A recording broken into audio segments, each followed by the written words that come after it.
लेकिन पद से उतरते ही कहता है कि भारत में मुसलमान सुरक्षित नहीं है। हामिद अंसारी, तुम्हारे खून ने वही बताया जो तुम्हारे खून में बसा हुआ था। अब आप पूरी स्पीच लिंचिंग। Thank you. चलिए, thank you so much sir, thank you so much, बहुत बहुत शुक्रिया, थैंक यू सर। न केवल अंसारी अपने राष्ट्रीय दायित्व को निभाने में असफल रहे, बल्कि ईरान सरकार और ईरान की खुफिया एजेंसी सवाक के साथ मिलकर भारत की खुफिया एजेंसी रॉ को तबाह करने में बड़ी भूमिका निभाई। जो फिल्म बनाते हैं वो भी हिंदू हैं, डायरेक्टर वही है, स्टोरी वही लिख रहे हैं। वो हिंदू की बात करें कि मुसलमान की बात करें, उनसे पूछिए ना। तो राम राम मेरे प्यारे भाई बहनों की हालचाल मजा में एक बार फिर से स्वागत है आप सभी का आपके अपने चैनल ऑफिशियल राइट रेवोल्यूशन में। और मैं आपका भाई दुर्गेश। शायद आप लोगों ने हामिद अंसारी के इंटरव्यू को पूरा देख लिया हो, बट इस वीडियो को आप लोग जरूर देखिएगा, आपको हामिद अंसारी के बारे में कुछ और भी अलग जानने को मिलेगा। तो चलिए आपका ज़्यादा समय ना लेते हुए हम प्रारंभ करते हैं अपने आज के चलचित्र। आने का ये मकसद था जो आपने कहा कि शोरगुल या हंगामे के बीच बिल इस तरह से पास करना संसदीय परंपरा के हिसाब से ठीक नहीं के खिलाफ है। बट आपने खुद ऐसे बिल कैसे कई पास हुए मैं नहीं जानता। गवर्नमेंट्स ऑफिशियल वोकेबलरी, आपको ऐसा क्यों लगता है कि सेकुलरिज्म? मुझे नहीं मालूम ये उनका, आपने अगर लिखा है तो मैंने लिखा है अभी, मुझे नहीं मालूम। सेकुलरिज्म का मतलब आप क्या आप समझाना चाहते हैं? मतलब ऐसा नहीं है कि सर, जैसे आपने कहा कि सेकुलरिज्म गवर्नमेंट की वोकैबुलरी में अब नहीं रह गया है, तो मैं ये आपसे पूछ रहा हूं, मतलब ऐसा नहीं था सेकुलरिज्म जैसे वन साइडेड था, धर्मनिरपेक्षता जैसे वन साइडेड था। अभी हाल के कुछ एग्जांपल्स हैं, अभी तांडव को लेकर क्या कुछ हुआ, तांडव में कैसे सेंटिमेंट्स को हर्ट किया गया। नहीं आप, मैं बस आपसे, अब अवेकनिंग नहीं है कि अब जो है सेकुलरिज्म वन साइडेड नहीं है। सेकुलरिज्म को लेकर जैसे तांडव में हुआ, सुप्रीम कोर्ट ने कहा आप ऐसे सेंटिमेंट हर्ट नहीं कर सकते। बिल्कुल सही। मुनव्वर फारूकी को लेकर भी ऐसे जो मजाक उड़ाया गया, क्या हुआ? जी मैं आपको बता रहा हूं, मध्य प्रदेश हाई कोर्ट की तरफ से कहा गया कि तो, और ऐसे कई एग्जांपल्स हैं। अब चीजें बदल रही हैं, अवेकनिंग है। पहले वन साइडेड था शायद। पब्लिक लिंचिंग होती है तो उसका क्या होता है? लिंचिंग मतलब लिंचिंग का तो धर्म नहीं होता ना सर। लिंचिंग होती है with a certain this thing. Don't try to be innocent that you do not understand what lynching means. नहीं सर, लिंचिंग तो हिंदुओं की भी होती है। आप मुझे बताइए ना। नहीं, लिंचिंग तो मैं आपको अभी त्रिलोचन महतो, धर्मराज हजरा, दुलाल कुमार, मैं 10 नाम गिना सकता हूँ हिंदुओं की लिंचिंग हुई है। आपने कहा मुसलमानों में बेचैनी असुरक्षा की भावना है, तो ठीक है, अभी भी है। एक वजह बताइए आपको ऐसा क्यों लगता है? जब उस पर डिस्कशन होगा मैं बताऊंगा। मैं पूछ रहा हूँ आपसे, मैंने जितना लिखा है, की वजह से, आप जिसने, राम मंदिर की वजह से, मैं देखिए मैं उस पे नहीं जा रहा, तलाक की वजह से, मैं उस पे नहीं जा रहा, लव जिहाद, I am not going on that, I am giving you public perceptions. या परसेप्शन के बेसिस पे आपने इतनी बड़ी स्टेटमेंट दी और फैक्ट्स कुछ नहीं है।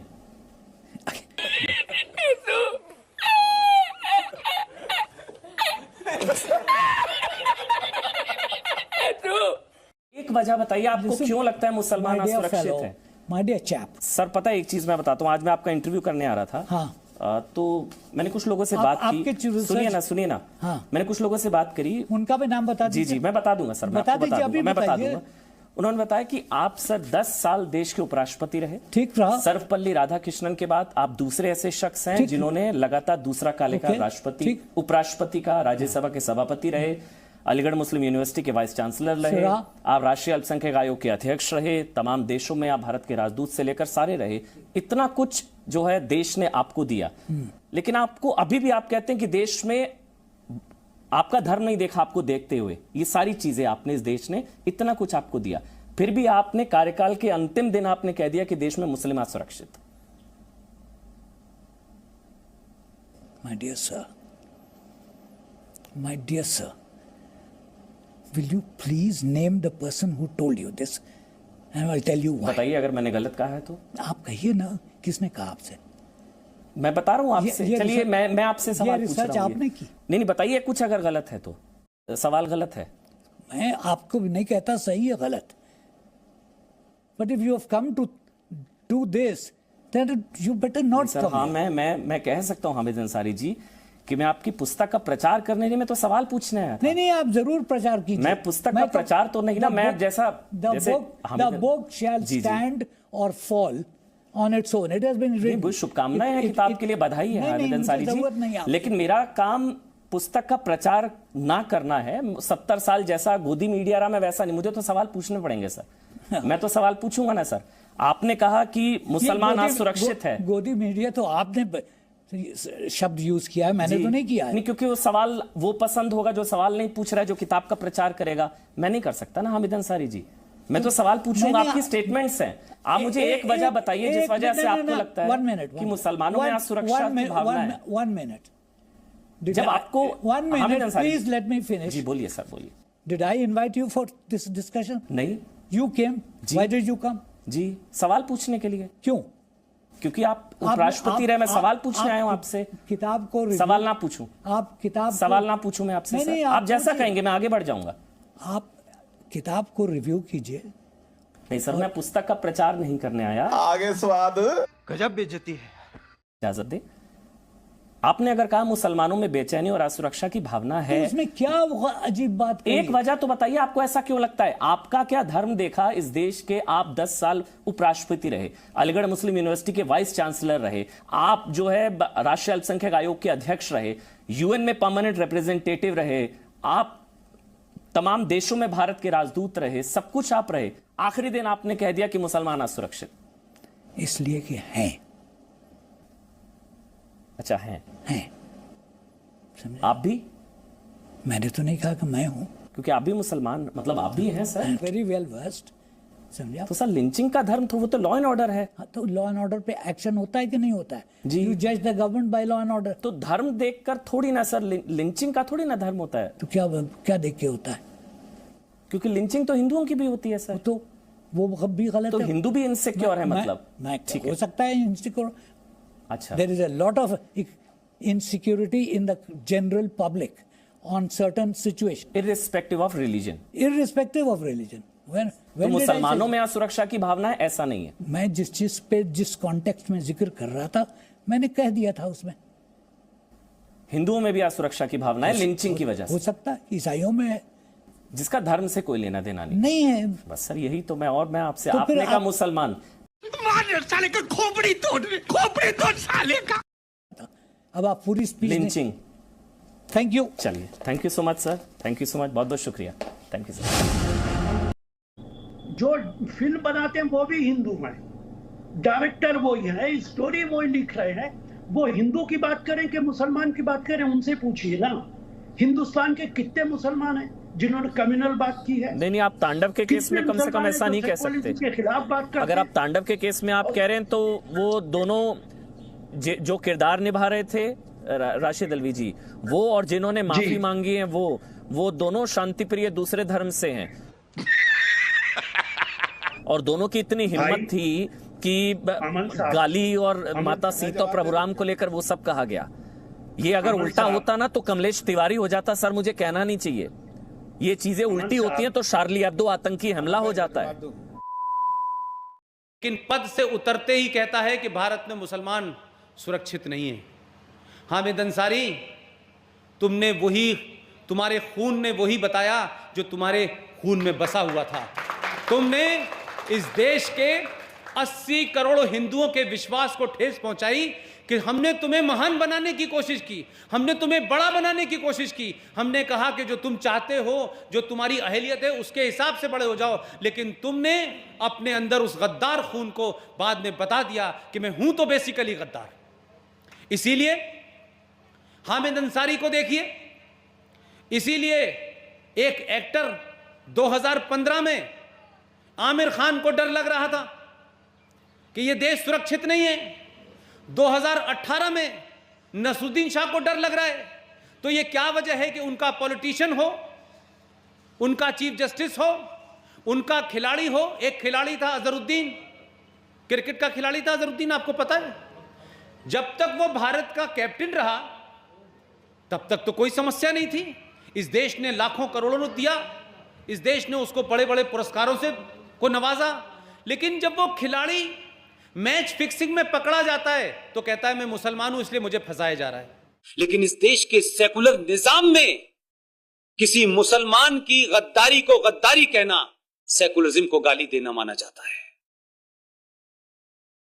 उस शख्स ने अपने रहते हुए आपकी फॉरेन खुफिया एजेंसी के 3 लोगों की पहचान को उजागर कर दिया, जिसने ईरान के नेशनल गार्ड ने रात में हत्या कर दी उनकी। इसके ऊपर कोई एक्शन नहीं हुआ, क्योंकि एक्शन होगा तो कहा जाएगा मुसलमान यहां खतरे में है। ये ब्लैकमेलिंग बंद करो। ये समाज अब ब्लैकमेल नहीं होगा। हमारे मुल्क में हम सुरक्षित नहीं हैं। हमारे मजहब को हिंदुओं से और सनातनियों से खतरा है। पाकिस्तान और बांग्लादेश की हुकूमत से कहें कि आप भी अपने यहां सिटीजन अमेंडमेंट बिल लेके आए, और जो मुसलमान इस देश में सुरक्षित नहीं है वो वहां जा सकता है। कॉलेज के वाइस चांसलर या प्रोफेसर को ये पद मिलते हैं। ऐसे ही अलीगढ़ मुस्लिम यूनिवर्सिटी के वाइस चांसलर हामिद अंसारी को 2007 में देश का उपराष्ट्रपति बनाया गया। इससे पहले वो माइनॉरिटी कमीशन के अध्यक्ष और अरब देशों में भारत के राजदूत भी रहे। आपको याद दिलाता हूँ, 10 अगस्त 2017 को अंसारी का कार्यकाल पूरा होने पर प्रधानमंत्री ने अपने अभिभाषण में क्या कहा था। द संडे गार्जियन में छपे एक लेख के अनुसार रॉ के अधिकारियों ने अंसारी के ईरान दूतावास के कार्यकाल की जांच करने की मांग की है। और ये मांग कोई आज नहीं की है, अंसारी का कार्यकाल पूरा होने पर अगस्त 2017 में ही कर दी थी। लेकिन आज मीडिया से जो जानकारी मिली वो स्तब्ध करने वाली है। अधिकारियों के अनुसार ईरान के कार्यकाल में जो 1990 से 1992 तक चला, न केवल अंसारी अपने राष्ट्रीय दायित्व को निभाने में असफल रहे, बल्कि ईरान सरकार और ईरान की खुफिया एजेंसी सवाक के साथ मिलकर भारत की खुफिया एजेंसी रॉ को तबाह करने में बड़ी भूमिका निभाई। अब इससे बड़ा राष्ट्रद्रोह का आरोप तो शायद ही किसी राजदूत पर लग सकता है। रॉ अधिकारी एन.के. सूद बताते हैं, अगस्त 1991 में रॉ ने अंसारी को ये रिपोर्ट दी कि कुछ कश्मीरी लड़के कॉम नाम के एक रिलीजियस सेंटर पर जाते हैं जहां उन्हें आतंकवादी ट्रेनिंग दी जाती है। अंसारी ने उस रॉ अधिकारी डीबी माथुर की जानकारी ईरान सरकार को दे दी और एक सुबह माथुर को सवाक ने उठा लिया। रॉ ने अंसारी को रिपोर्ट किया तो अंसारी ने बस एक एफआईआर करा दी और भारत सरकार को सूचना कर दी। सूचना में ये नहीं बताया कि किडनैप ईरान की खुफिया एजेंसी ने किया है। अगले दिन जब रॉ ने ये खबर अटल बिहारी वाजपेयी तक किसी तरह पहुंचाई, तब वाजपेयी ने प्रधानमंत्री पीवी नरसिम्हा राव को बताया, तब जाकर माथुर को छुड़ाया जा सका। माथुर ने बताया कि ईरान की एजेंसी को सूद और ईरान में रॉ के चीफ के बारे में भी सब पता है, और ये ईरान सरकार को अंसारी के अलावा कौन बता सकता है। एक दूसरी घटना में ऑफिसर संदीप कपूर को जब ईरान सरकार ने किडनैप किया तो रॉ के इनपुट के बाद भी अंसारी ने विदेश मंत्रालय को ये लिखा कि कपूर को किसी ईरानी महिला के साथ संबंध होने के कारण उठाया गया है। यहाँ भी उन्होंने रॉ की इनपुट भारत सरकार तक नहीं पहुँचने दी। 3 दिन बाद कपूर एक रोड पर पड़े हुए मिले और उन्हें इस प्रकार की दवाइयाँ दी गई थी जिनका असर कई वर्षों तक रहा। रॉ प्रमुख पीके वेणुगोपाल की भी इसी तरह पकड़कर पिटाई की गई थी, लेकिन अंसारी ने कुछ नहीं किया। एक और गंभीर घटना तब हुई जब रॉ ने एक धांधली का पर्दाफाश किया। ईरान के नागरिकों को भारत का स्टूडेंट वीज़ा देने के मामले में रॉ ने जांच की तो पता लगा कि भारतीय यूनिवर्सिटीज से जिन लेटर्स पर वीज़ा दिया जाता है वो लेटर्स यूनिवर्सिटी ने कभी जारी ही नहीं किए। अब ये किन लोगों को स्टूडेंट्स बनाकर भारत भेजा जा रहा था? रॉ ने लिखित रूप में अंसारी से इसकी शिकायत की, लेकिन अंसारी ने मामला दबा दिया। बहरहाल अधिकारियों ने पीएम मोदी से इसकी जांच की मांग की है। क्या दोषी को कभी सजा मिल पाएगी ये तो वक्त ही बताएगा, लेकिन ये कौन बताएगा कि प्रधानमंत्री नरसिम्हा राव यानी भारत सरकार को ये सब जानकारी होते हुए भी ऐसे व्यक्ति को उपराष्ट्रपति के पद के लिए कैसे मनोनीत कर दिया गया, वो भी एक नहीं 2 बार। अंसारी ईरान में किसके लिए काम कर रहे थे ये तो जांच से ही पता चलेगा, लेकिन 2007 में यूपीए सरकार के तहत उनको उपराष्ट्रपति किसके इशारे पर बनाया गया ये कौन बताएगा।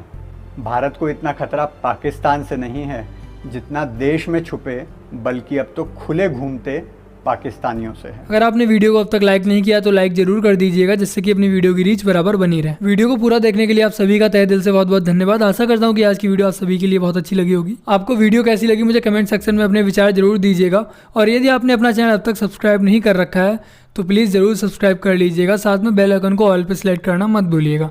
चलिए मिलते हैं एक और नई वीडियो के साथ, तब तक के लिए जय हिंद, वंदे मातरम, जय श्री राम। खत्म, bye bye, tata, good bye.